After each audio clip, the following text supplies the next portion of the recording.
Efectivament, a hores d'ara tenim nivells d'atur pràcticament igual que abans de la crisi econòmica, no? A Plega anem a tindre durant l'època del Partit Popular més de 3.000 aturats i a hores d'ara el nivell està molt més baix, no?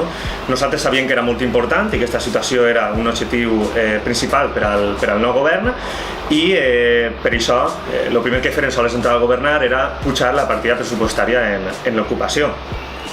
Hem engegat programes, per exemple, d'informadors cívics, que donaran treball a unes 15-16 persones anualment. Hem seguit apostant per els programes que ja hi havia abans, com de jardineria, d'obra o de pintura. I per altra part també hem apostat també per crear noves borses d'ocupació, per exemple hem creat borses de psicòlegs, de pedagogs, també gent per a la biblioteca, i per altra part també hem apostat molt per la formació. Per exemple, programes de cursos d'informàtica per a majors de 45 anys i donar-li molta responsabilitat al taller ocupacional que tenim actualment de joves de 30 anys. Per exemple, per dir les últimes actuacions que han tingut aquestes persones, que la gent pot veure-ho, és en la redona del poliesportiu i per altra part també han actuat en la redona del camí de Sant Onofre. I això mostra també l'aposta del govern per la formació i la gent jove.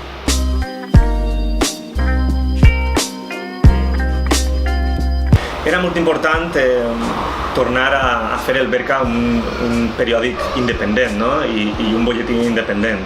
El primer que farem era que no apareguera un Facebook de l'alcalde, com era abans. Ara el Berca és més plural, apareixen més regidors, inclús moltes informacions sobre l'oposició.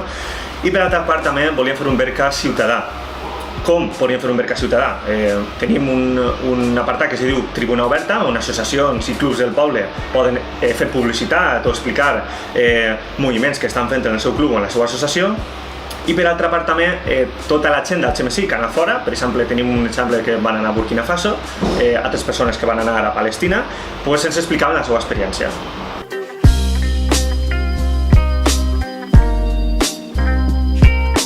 Está claro que no somos bien recibidos en este ayuntamiento. De hecho, el alcalde ya declaró a las esta cadena non grata, ha amenazado con llamar a las autoridades para intentar echarnos del consistorio. Un ayuntamiento de su propiedad, según dice, fuera del horario laboral. Y fue por favor decirle que a semana más comenzar el espectáculo y es un recinto privado.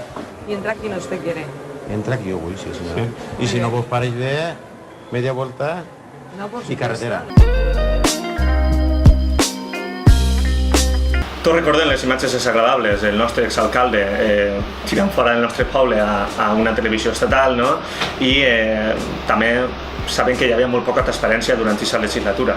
Què hem fet? Pues simplement hem fet deixar als periodistes que facin la seva llavor periodística i fer del XMSI un poble més transparent i respectuós en els mitjans de comunicació.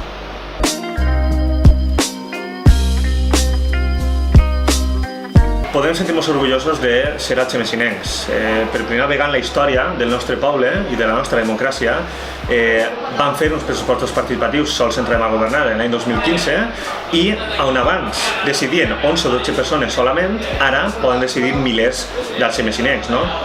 I a més jo crec que cal recalcar també les diferents votacions que han hagut. El primer any va guanyar una biblioteca al Raval i el segon any va guanyar eliminar les barreres arquitectòniques, a més de que també va ser molt votada la proposta d'un nou pla de dinamització que millorarà l'ocupació al nostre poble.